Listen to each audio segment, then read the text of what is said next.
France देश एक बड़े जंग की तैयारी कर रहा है। क्या यह जंग वर्ल्ड वॉर 3 में तब्दील हो सकती है? कायर मत बनो, हम इतिहास के एक ऐसे मोड़ पर आ गए हैं जहां पर अगर हमें शांति चाहिए तो हमें जंग के लिए तैयार होना ही होगा। 15 मार्च 2024 को फ्रांस के प्रेसिडेंट इमैनुअल मैक्रोन ने एक स्पीच दी जिसमें उन्होंने यूक्रेन के सभी एलाइज को यह चेतावनी दी कि रशिया यूक्रेन को हराने के बाद भी शांत नहीं बैठने वाला है और इसीलिए यूक्रेन के बाद अब बाकी के ईयू नेशंस को भी जंग के लिए तैयार रहना होगा। और अगर आप देखोगे तो वाकई में ऐसा लग रहा है कि फ्रांस एक जंग के लिए तैयार हो रहा है। इनफैक्ट हाल ही में फ्रांस ने अपना मिलिट्री बजट भी सीधा 40% से बढ़ा दिया है। बार बार फ्रांस रशिया को मिर्ची लगाने के लिए धमकियां भी दे रहा है कि हम अपने ट्रूप्स को यूक्रेन में डिप्लॉय कर देंगे। अब एक तरफ जहां पर फ्रांस रशिया के खिलाफ काफी एग्रेसिव हो रहा है, वहीं पर दूसरी तरफ रशिया भी चुप बैठने वालों में से थोड़ी ना है। रशिया ने सारे यूरोपियन नेशंस को एक ओपन थ्रेट दे दिया है कि अगर फ्रेंच ट्रूप्स ने यूक्रेन में कदम भी रखा तो फ्रांस में वापस सिर्फ लाशें ही पहुंचेंगी। उन्होंने फ्रांस को चिढ़ाते हुए यह भी कहा कि फ्रेंच ट्रूप्स का भी वही हाल होगा जो नेपोलियन आर्मी का हुआ था। सो मामला काइंड ऑफ काफी सीरियस तो लग रहा है। सो क्या इसका मतलब एक जंग होने वाली है और क्या इसका मतलब वर्ल्ड वॉर 3 ट्रिगर हो सकता है इसके वजह से?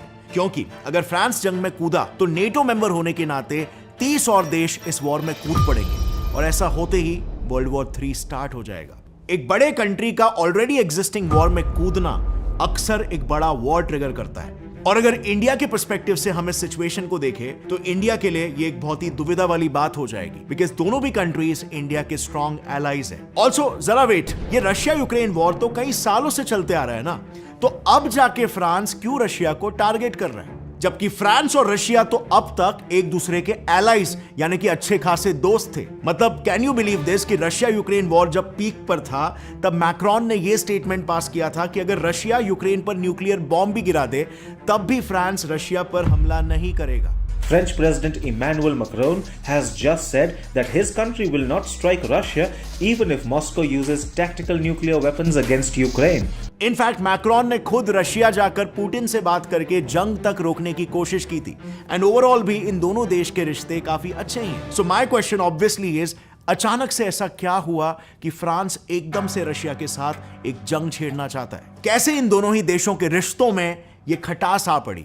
Well, the fact of the matter इस झगड़े का रशिया यूक्रेन वॉर से कोई भी लेना देना नहीं है। फ्रांस और रशिया के बीच ये जंग तो फ्रांस से हजारों किलोमीटर दूर अफ्रीका के लिए हो रही है, क्योंकि ये दोनों भी देश अफ्रीका को अपनी कॉलोनी बनाना चाहते हैं। Now I know this will come out as a shock for many, but yes, ये एक सच बात है and let me prove this to you.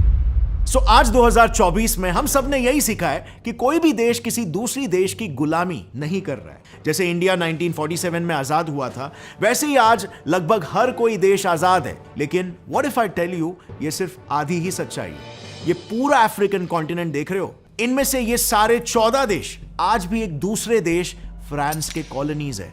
Yes, France आज भी इन्हें कंट्रोल कर रहा है। अब आप कहोगे ये कैसे पॉसिबल है? वेल, ये समझने के लिए ना हमें आज से 64 इयर्स पहले 1960s के दौर में जाना होगा। वो दौर जब इन सारे 14 देशों को फ्रांस से आजादी तो मिली, लेकिन सिर्फ नाम की आजादी। सो 1830 से 1960 तक यानी कि पूरे 130 सालों तक फ्रांस ने इन 14 कंट्रीज पर अपना कब्जा जमाया था। लेकिन फिर जब 1960s में फ्रांस ने फाइनली इन नेशंस को आजादी दी, तब बड़े ही स्मार्टली फ्रांस ने इन कंट्रीज से कई कंट्रोवर्शियल एग्रीमेंट साइन करवाए। बेसिकली फ्रांस इन नेशंस को आजादी देकर भी इन्हें स्ट्रेटेजिकली अपना पपेट बनाकर रखना चाहता था और यह करने के लिए उन्होंने कई ऐसे एग्रीमेंट साइन करवाए जिससे लीगली इन नेशंस की इकोनॉमी, मिलिट्री, इनके रिसोर्सेस और यहां तक कि इनकी गवर्नमेंट तक का कंट्रोल फ्रांस के ही कंट्रोल में आ जाए। सो सबसे पहले समझते हैं कि फ्रांस कैसे इन अफ्रीकन नेशंस का पैसा कंट्रोल कर रहा है। लेकिन वो समझने से पहले 1 मिनट में आपको एक ऐसी काम की चीज के बारे में बताना चाहता हूं जिससे आप डायरेक्टली अपने इंडस्ट्री के टॉप प्रोफेशनल्स के साथ कनेक्शंस बना सकते हो, नेटवर्किंग कर सकते हो नेक्स्ट लेवल। देखो, फिलहाल जॉब सर्चिंग के लिए हम जो कन्वेंशनल पोर्टल्स यूज करते हैं ना, उसमें कई सारे जेनेरिक प्रोफाइल्स के बीच आपका प्रोफाइल स्टैंड आउट होना इज वेरी हार्ड। प्लस यहाँ पर काफी सारे स्पैम जॉब्स होते हैं जहां पर अप्लाई करके आपका सिर्फ टाइम वेस्ट ही होना है। और फिर इन साइट्स में आप हायरिंग मैनेजर्स को डायरेक्टली मैसेज भी नहीं कर सकते हो। बट नेक्स्ट लेवल ने इसी इंडस्ट्री को कंप्लीटली रेवोल्यूशनाइज कर दिया है with their new AI powered ecosystem and process, जो आपको विजुअली अपीलिंग प्रोफाइल बनाने में हेल्प करता है और साथ ही यूजर्स को परफेक्ट जॉब्स के साथ मैच भी कराता है। यहां पर आपकी विजिबिलिटी टू रिक्रूटर्स 10x बढ़ जाएगी, क्योंकि यहां पर आप पहले तो डायरेक्टली कॉल या चैट कर सकते हो रिक्रूटर्स के साथ और पीयर्स के साथ भी कनेक्शंस बनाकर नेटवर्किंग कर सकते हो। दूसरी बात, इनके अमेजिंग कूडोस फीचर के थ्रू आप एक दूसरे को अप्रिशिएट भी कर सकते हो। नेक्स्ट लेवल पर 3000 प्लस एक्टिव जॉब लिस्टिंग्स है for tech and non tech related roles, so definitely consider checking it out, link is in the description. आप बिलीव नहीं करोगे, लेकिन आज तक 2024 तक हालत कुछ ऐसी है कि इन देशों में CFA फ्रैंक करेंसी चलती है, जो कि 1960 से ही फ्रांस ने इन देशों पर लागू की हुई है और आज भी ये करेंसी फ्रांस कंट्रोल्ड बैंक से ही सप्लाई होती है। मतलब जरा सोचो कैसा होता अगर ब्रिटिशर्स के जाने के बाद भी आज इंडिया में यूके कंट्रोल्ड इंडियन पाउंड्स की प्रिंटिंग चालू होती। दूसरी बात, जैसे इंडिया अपना पैसा रिजर्व बैंक ऑफ इंडिया में स्टोर करती है, उसी तरह सारे अफ्रीकन देश अपने रिजर्व्स को कैमरून में मौजूद सेंट्रल अफ्रीकन स्टेट बैंक में स्टोर करते हैं, जिसका पूरा का पूरा कंट्रोल फ्रांस के हाथों में है। यानी कि करेंसी की प्रिंटिंग और इनफैक्ट इनकी करेंसी की फेस वैल्यू तक फ्रांस ही डिसाइड करता है। भाई, इन देशों की हालत इतनी बुरी है कि मेल और गार्जियन द्वारा पब्लिश्ड इस रिपोर्ट के हिसाब से तो अगर इन्हें अपने रिजर्व से अपने खुद के पैसे भी लेने होते हैं ना, तो फ्रांस उन्हें ये पैसे लोन पर देता है, जिसको रिपे करने के चक्कर में उनके देश का मान लो 85% तक पैसा सीधे फ्रांस को एज लोन रीपेमेंट चला जाता है। और ये सभी बातें, ट्रस्ट मी, आज शायद ही किसी को पता होगा। इनफैक्ट आई वुड से ये यूरोप का एक one of the best kept secret है, और इस पर हमने कुछ महीनों पहले ही एक डिटेल्ड वीडियो ऑलरेडी बना के रखा हुआ है, जिसे आप ऊपर आई बटन पर बाद में जाकर क्लिक करके देख सकते हो। अब नेक्स्ट बात करते हैं इनकी मिलिट्री के बारे में। इन 14 देशों में आर्मीज तो है, लेकिन सबके टॉप मिलिट्री जनरल्स पर डायरेक्ट और इनडायरेक्ट कंट्रोल फ्रांस का ही होता है। इसका one of the best example है सेंट्रल अफ्रीकन रिपब्लिक के जीन बेडेल बोकासा, जिसको फ्रांस ने पहले मिलिट्री जनरल बनाया और फिर डायरेक्ट प्रेसिडेंट बना दिया, क्योंकि वो प्रो फ्रेंच था। इवन इन 13 देशों में से हर एक देश में 1000 से 1500 फ्रेंच मिलिट्री ट्रूप्स हमेशा के लिए यहां पर डिप्लॉयड रहते हैं, और उनके बाकायदा 21 बेसेस तक इन अफ्रीकन कंट्रीज में है, जहां से वो इन देशों को पूरा अपने कंट्रोल में रखते हैं। And next, talking about exploiting African resources, so इन देशों में आप देखोगे तो कोल, गोल्ड, यूरेनियम, डायमंड जैसे कई सारे रेयर अर्थ मिनरल्स के माइंस हैं which can fetch hefty money. So इसी को लेवरेज करने के लिए ये सारे फ्रेंच ट्रूप्स मोस्टली इन माइंस के अराउंड डिप्लॉयड होते हैं, ताकि वो इन्हें गार्ड कर सके। और इन्हीं माइंस के आसपास ही तो फ्रेंच कंपनीज भी बसी होती है, जो कि इन मिनरल्स को प्रोसेस करती है और डायरेक्टली फिनिश गुड फ्रांस भेज देती है, जहां से फ्रांस इन्हें दुनिया भर में एक्सपोर्ट करके प्रॉफिट अपने देश में कमाता है। जैसे फॉर एग्जांपल ये कुछ मेगा जायंट कंपनीज है जो ये कामों के लिए इनफेमस है। अब इस सब के अलावा भी वैसे तो फ्रांस ने कॉलोनाइजेशन पॉलिसी पर रोक लगा के रखी है साइन करके, लेकिन आज भी फ्रांस अफ्रीकन कंट्रीज पे कॉलोनियल टैक्स लगाकर $500 बिलियन कलेक्ट करता है। $500 बिलियन ये लिटरली श्रीलंका जैसे कंट्री के GDP से 6 गुना ज्यादा है, और ये सब कुछ सिर्फ इस नाम पर कि फ्रांस अफ्रीका को सिक्योरिटी प्रोवाइड करता है। अब ये चीज काइंड ऑफ कुछ ऐसी हुई जब ब्रिटिशर्स हमारे इंडियन किंगडम से सब्सिडियरी अलायंस साइन करते थे और उस राजा को गुलाम बना के उसके कोर्ट में अपने ऑफिसर और अपने आर्मी को डिप्लॉय करके उससे ही पैसे लूटा करते थे। हर साल फ्रांस सिर्फ CFA फ्रैंक एक्सचेंज रेट की वजह से 86,000 करोड़ रुपीस का प्रॉफिट कमाता है। इसके अलावा फ्रांस की इलेक्ट्रिसिटी भी 70% डिपेंडेंट है अफ्रीका से आने वाले यूरेनियम पे। France majorly nuclear powered electricity generate करता है, जो अफ्रीका से आने वाले यूरेनियम पर ही चलती है। मतलब सीधा हिसाब है, अगर अफ्रीका का कंट्रोल छूटता है तो फ्रांस का पावर सप्लाई भी एकदम से ठप पड़ जाएगा। लेकिन अब आते हैं मेन क्वेश्चन पर। आज के जमाने में ये इतना सब कुछ कैसे हो रहा है? इन देशों में कोई आवाज क्यों नहीं उठाता? सो वेल, यहां पर सच्चाई कुछ ऐसी है ना कि फ्रांस ने बड़े ही स्ट्रेटेजिकली इन देशों की गवर्नमेंट को भी अपने कंट्रोल में लेकर पपेट गवर्नमेंट्स एस्टैब्लिश करके रखा हुआ है। इसका बेस्ट एग्जांपल है डेमोक्रेटिक रिपब्लिक ऑफ कॉन्गो के लीडर मोबुटू सेसे सेको, जो कि कॉन्गो का एक डिक्टेटर था। मोबूटू ने अपने देश के इतने सारे कॉपर, गोल्ड और डायमंड माइंस सब कुछ फ्रांस को बेच दिए और उससे मिले पैसों का इस्तेमाल करके उसने अपने रेजीम को सपोर्ट किया। आज उसके पास इतनी संपत्ति है कि फ्रांस और स्विट्जरलैंड जैसे देशों में मोबूटू ने $5 बिलियन की अपनी नेटवर्थ को छुपा के रखा है, जबकि इस पूरे दौर में जब वो अपनी तिजोरी भर रहा था, उसका देश गरीब से गरीब होते जा रहा था। और आज भी इवन कोई भी मॉडर्न स्टैंडर्ड से Congo one of the poorest countries in the world में आता है। And just like Mobutu, Central African Republic, Mali, Guinea जैसे देशों के भी लीडर्स फ्रांस के पपेट्स ही रहे। इनफैक्ट इनकी पार्टीज के पॉलिटिकल ऑफिस तक फ्रांस में ही लोकेटेड है। मतलब आप ही जरा सोचो कितना फनी होगा अगर बीजेपी का हेड ऑफिस दिल्ली में नहीं बल्कि लंदन में स्थित होता और वो वहीं से इंडिया को चला रहे होते। क्या इसे असली आजादी कोई भी मायने में कहा जा सकता है? सो बेसिकली आपको गेम समझ में आ रहा है। फ्रांस ने बड़े ही टैक्टफुली इन देशों में अपनी पपेट गवर्नमेंट्स को बना के रखा। उन गवर्नमेंट्स ने लोगों का भरोसा जीता और पावर गेन की, जिससे कोई भी अगर छोटे मोटे रिवोल्ट्स खड़े होते तो वो उन्हें दबा देते थे और बाकी के मेजर चंक ऑफ पॉपुलेशन पर बस यही प्रोपेगेंडा चला है कि उन्हें वाकई में आजादी मिल चुकी है। अब यस, डेफिनेटली किसी देश में कुछ फ्रीडम फाइटर्स जरूर होते हैं जो ये सारा इनजस्टिस देख रहे होते हैं और इसके खिलाफ रिवोल्ट रचते हैं, लेकिन फ्रांस की प्लानिंग उन लोगों से हमेशा एक कदम आगे रही और उसने हमेशा बाय फोर्स इन रिवोल्ट्स को दबा कर रखा। आप यहां पर गिनी देश का ही एग्जांपल ले लो। ये वो कंट्री है जिसने 1960s में आवाज उठाई और फ्रांस के अगेंस्ट जाकर अपनी कंट्री की करेंसी खुद रिलीज की, पर इसका पता चलते ही फ्रांस ने इनकी इकोनॉमी को बर्बाद करने के लिए इनके नकली करेंसी छापना शुरू कर दी और उन्हें उनके मार्केट में एकदम से पंप कर दिया।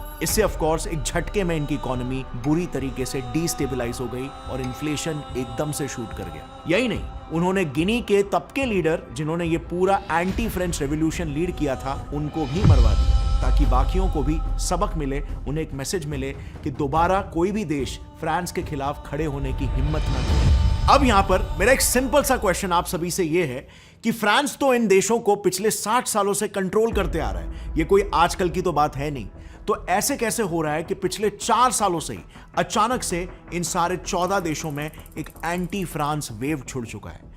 यस, आज स्थिति कुछ ऐसी आ गई है कि ये सारे देश मिलकर एकदम से अचानक से फ्रांस के खिलाफ विद्रोह कर रहे हैं। साल 2022 में माली और सेंट्रल अफ्रीकन रिपब्लिक, साल 2023 में बुर्किना फासो, नाइजर और चाद रिपब्लिक में एक के बाद एक एंटी फ्रांस प्रोटेस्ट और कूज छिड़ गए। सडनली इन सारे देशों की मिलिट्री गवर्नमेंट्स, जिन्हें वहां जुंटा गवर्नमेंट कहा जाता है, उन्होंने मिलकर अपने अपने देशों में से फ्रेंच कंट्रोल को ओवरथ्रो कर दिया, उनका कू करवा दिया और अपनी खुद की गवर्नमेंट एस्टैब्लिश कर दी। पर आखिर कैसे ये सारे देश एक साथ अचानक से रिवोल्ट कर सकते हैं? किसी का तो सपोर्ट उन्हें वहां पे मिला होगा, कोई तो होगा वहां पर जो इन्हें भड़का रहा है फ्रांस के खिलाफ। And well, if you think so then you are absolutely right. अगर आप थोड़ा भी गौर से इनके कुछ प्रोटेस्ट देखोगे ना, तो कई देशों का नारा है कि फ्रांस आउट, रशिया इन।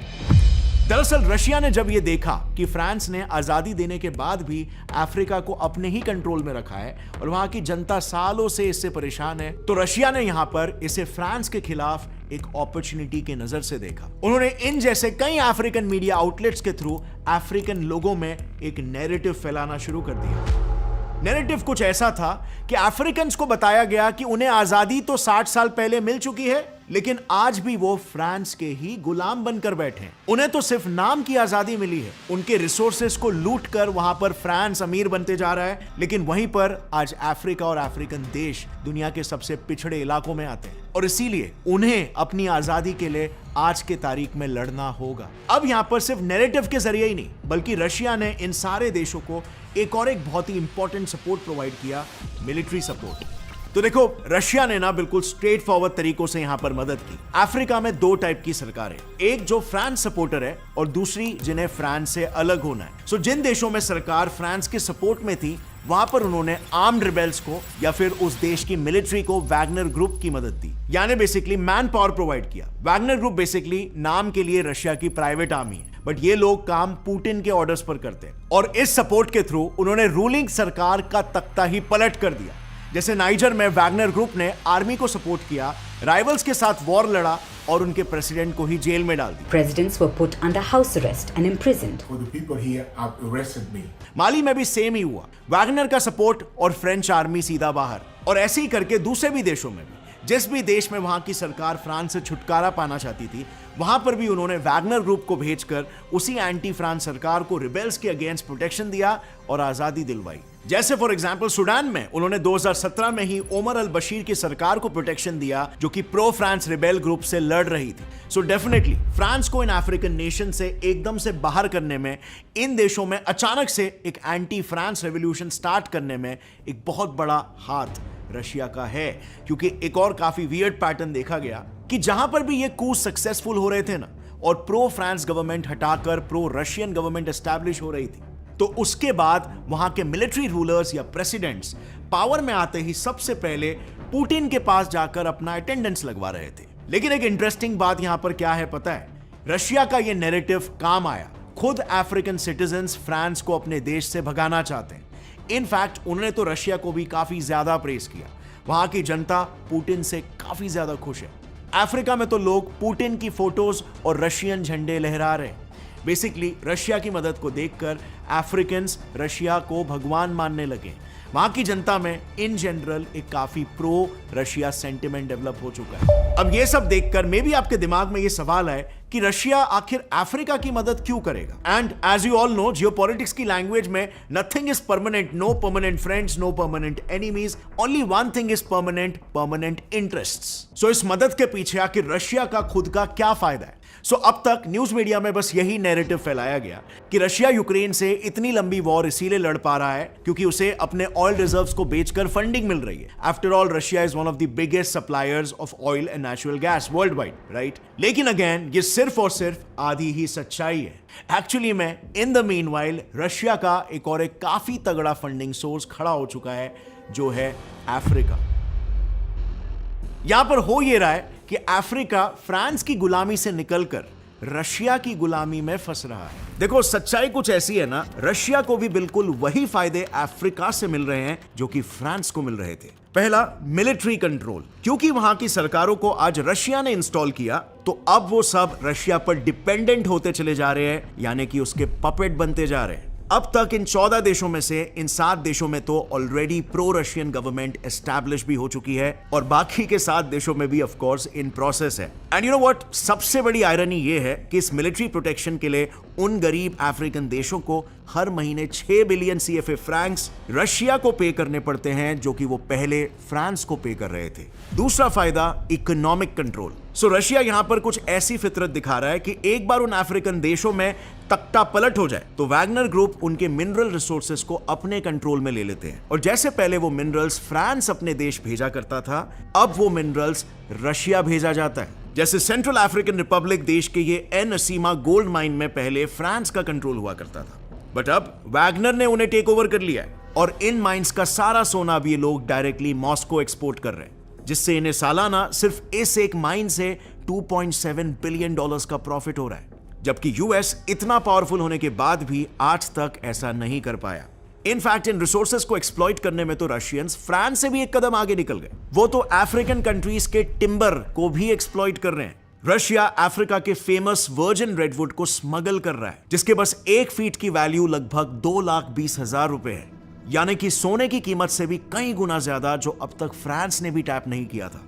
अब इसके अलावा मैंने डायमंड, यूरेनियम और ऑयल जैसे मिनरल्स के इनकम को तो गिनती में भी नहीं लिया, क्योंकि इनका एक्सप्लॉइटेशन तो इन कॉलोनाइजर्स का एकदम स्टेपल है, हमेशा चालू ही रहता है। अब रशिया को जो तीसरा बेनिफिट मिल रहा है वो है जियोपॉलिटिकल लेवल पर। बेसिकली रशिया इन अफ्रीकन कंट्रीज को एक नए पावर पोल की तरह खड़ा कर रहा है। वो चाहता है कि उन देशों में वेस्टर्न इन्फ्लुएंस कम हो और उस पूरे कॉन्टिनेंट में एक प्रो रशियन वेव क्रिएट हो। इसका इंपैक्ट ये होगा कि यूएन जैसे इतने बड़े इंटरनेशनल फोरम में जहां अफ्रीकन कंट्रीज का वोट शेयर 28% है, वो पूरा इनडायरेक्टली रशिया के फेवर में चला जाएगा। इसका रीसेंट एग्जांपल हमें यूक्रेन वॉर में भी देखने को मिला था, जब कई अफ्रीकन कंट्रीज ने ये सब देखते हुए भी रशियन इन्वेजन को कंडेम तक नहीं किया। अब जरा 1 मिनट यहां पर थोड़ा रुकते हैं। हम तो ये समझ रहे थे ना कि why is France suddenly preparing for war with Russia. So अब इस पूरे मुद्दे को अगर फ्रांस के पर्सपेक्टिव से देखा जाए तो उसका तो सिर्फ लॉस ही लॉस हो रहा है। आज फ्रांस और बहुत से European countries major economic slowdown और इंटरनल क्राइसिस फेस कर रहे हैं, और इसीलिए एट फर्स्ट ग्लैंस आपको डेफिनेटली लगेगा कि फ्रांस तो रशिया से वॉर करना चाहेगा। क्योंकि उसके पास तो एकदम क्लियर मोटिव है, क्योंकि फ्रांस की फंडिंग का मेजर सोर्स तो रशिया डिस्ट्रॉय कर रहा है। सो डेफिनेटली ये फ्रांस के इकोनॉमिकल और नेशनल इंटरेस्ट को एक बहुत बड़ा थ्रेट है।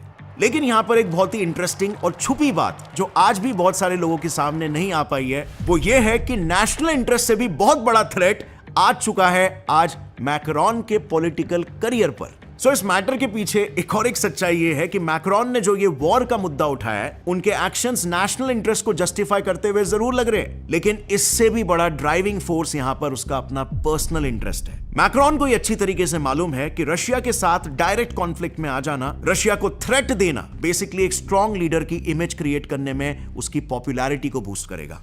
और बस इसीलिए मैक्रोन ये बहुत अच्छे से जानता है कि फ्रांस की कैपेबिलिटी वॉर लड़ने की नहीं है। फ्रांस की जनता को मैक्रोन के खुद के पार्टी मेंबर्स को वॉर नहीं लड़ना है, लेकिन बार बार फिर भी वो अपनी दबंगगिरी दिखाते जा रहे हैं। सो चलो इस मैटर को थोड़ा और ऑब्जेक्टिविटी के साथ समझने के लिए मैक्रोन के कुछ पॉलिसीज पर नजर डालते हैं, जिस पर उन्हें मेजर बैकलैश मिला right from the beginning. So Macron ने आते ही इलीगल इमिग्रेंट्स के लिए सिटीजनशिप पाने का प्रोसीजर इजी कर दिया था। नतीजा, आज वहां का पॉपुलेशन 10% इस्लामिक इमिग्रेंट से भर चुका है और फ्रांस के लोग इनके खिलाफ बेइंतहा प्रोटेस्ट कर रहे हैं। वहां के किसानों की हालत भी कुछ खास ठीक नहीं है। 2023 की बात है, वहां के फार्मर्स हाई फार्मिंग कॉस्ट और इन्फ्लेशन की वजह से एक मेगा प्रोटेस्ट पर उतर आए थे। उसी दौरान रेलवे वर्कर्स तो इन्फ्लेशन के चलते स्ट्राइक पर भी चले गए थे, जिससे उनका पूरा रेलवे सिस्टम ही 10 दिनों के लिए ठप पड़ गया था।